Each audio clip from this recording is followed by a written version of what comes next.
Welcome, I'm Bev Adams. I own an independent paper crafting business showcasing products from Stampin' Up. I'd like to show you my favorite products from the new annual catalog.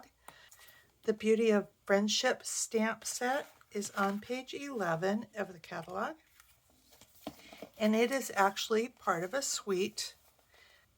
With the suite, you get a bark embossing folder, you get the designer series paper, gorgeous paper, and the bundle with the stamp set and the dies. And then the other set is artistically inked. It is on page 97, and it's also part of a suite, the Expressions and Ink Suite. It's got this ephemera pack with adhesive embellishments and also these die cuts with gold. And this gorgeous designer series paper with flecks of gold highlight and watercolor, and just beautiful. And I want to show you how I prepare my new products. And I'm showing both of these because Artistically Inked is the red rubber cling stamp. Beauty of Friendship is the photopolymer. Our photopolymer sets used to come with this printed plastic and also a thinner plastic, and I would put that inside the sleeve of the case and then match up the stamps. Well, Stampin' Up! Has made that a little bit easier.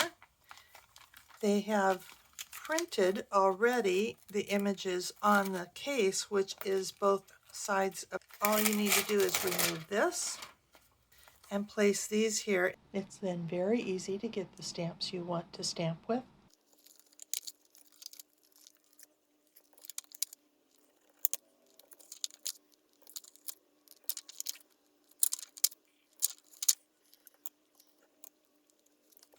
When you've got all the stamps in there, you still have this window sheet left over. Hang on to this, and you can use that for making shaker cards or other projects. One of the advantages of the old way is that you could turn it over and read the stamps right side out. And you can't do that, but use a mirror and you can have it turn around for you and you'll be able to read it.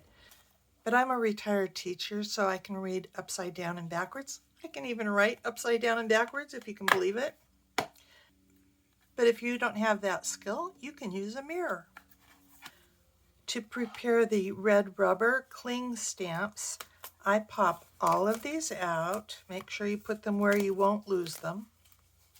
Some people do not put the labels on, and I definitely put the labels on.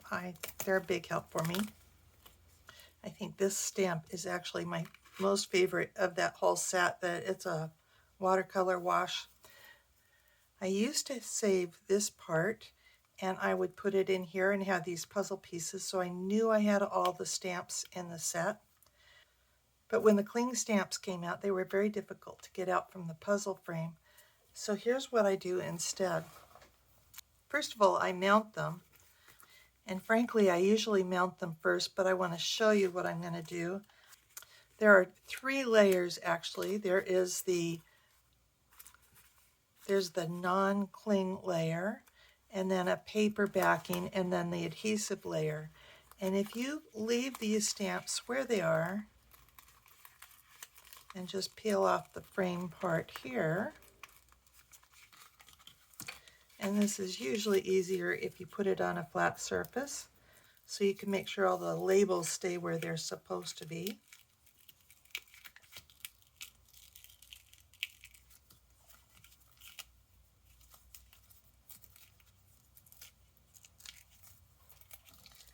Again, this is something I usually do after I have mounted all the stamps.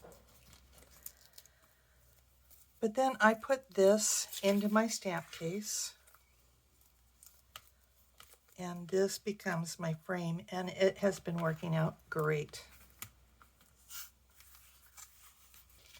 Now, there are several ways that you can mount stamps.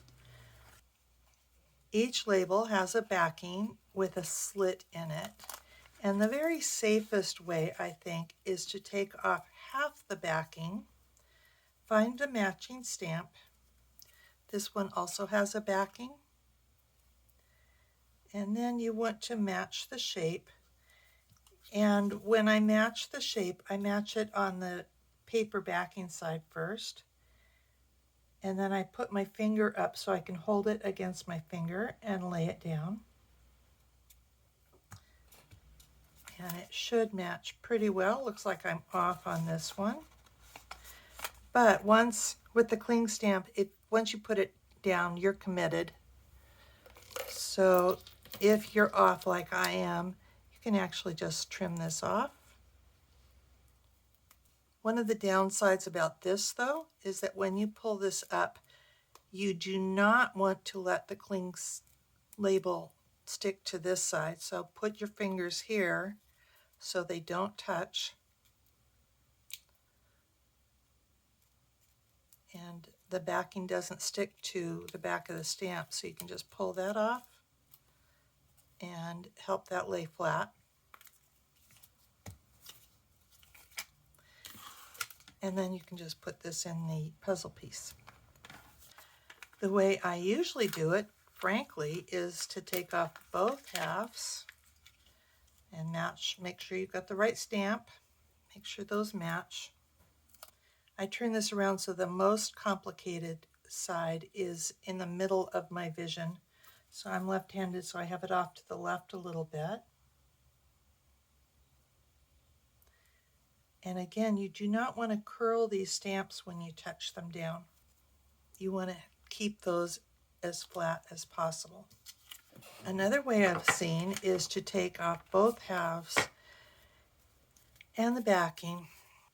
We're going to put the label on a block and keep that flat on the block, but I always want to keep it this way. So, and turn them both over. Because this is the side we want on the block. And then you can put this right on top. You can get your head right over that and line it up perfectly. I get a much better shot at getting them lined up that way. So I'm going to go ahead and mount the rest of these.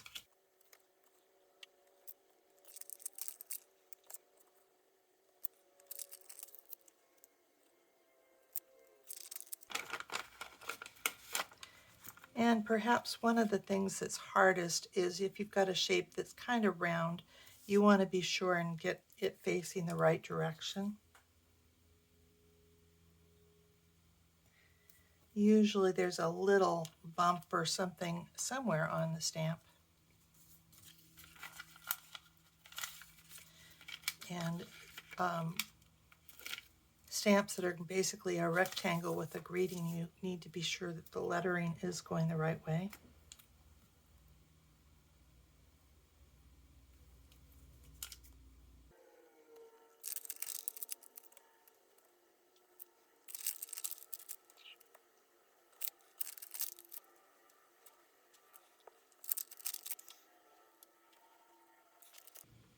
And like the window sheet, you want to save this piece.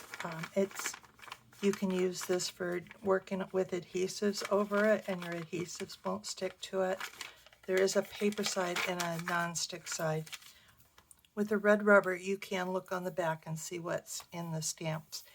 And you can also see that you don't have anything missing. The dies come in these heavier envelopes, which are nice for storing, but they are kept on this sheet with double stick tape. I find them difficult to take off this tape, and also eventually that tape's gonna lose its stickum. So I use magnet sheets. So I'm gonna go ahead and take all of these off. Then I get this magnetic sheet, and this is available from Amazon. This brand claimed that their magnetic sheets were a little bit stronger than others, and they're a little bit thicker. So far, I do find that this does stick a little bit better. These are in 8 by 10 sheets. I cut it down to 7 inches by 10 and then separated into 5 by 7 sheets to fit in our stamp cases. You can buy the standard stamp cases, and so this 5x7 fits in nicely. You could potentially use the magnetic sheets in these envelopes, but I have prepared these case inserts, so that just slides in there. But these store on my shelf just with all my stamps, and I love it. I have them color-coded. Then I'm going to put my dies in here, but I do one more step. I have some magnet sheets with just a plain white paper cut to 8x10, so it's the same size as the magnet. The white copy paper is scored at 7 and at 5 inches, so I can see the space I need to keep the pieces on. Cover this up with a piece of cardboard so I can flip it over. That helps the pieces stay where they are while it's upside down. I always use colored cardstock because frankly, if I copy it on white, these look a little too real. I lost a very beautiful die because I didn't realize I was missing anything because it looked so real. By the way, I switched out the blade on my trimmer because cutting the magnet sheets does make it a little hard on the new blades. I'm done with cutting all of the magnet sheets, then I can switch back to my new one. So I have my magnet sheets here. I just add a little adhesive on the back. It doesn't take much to hold it on the magnet.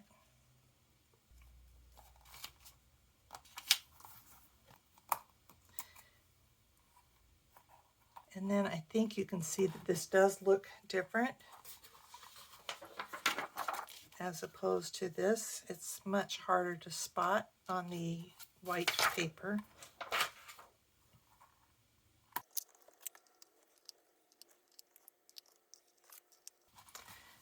And then these are ready to put on the shelf too.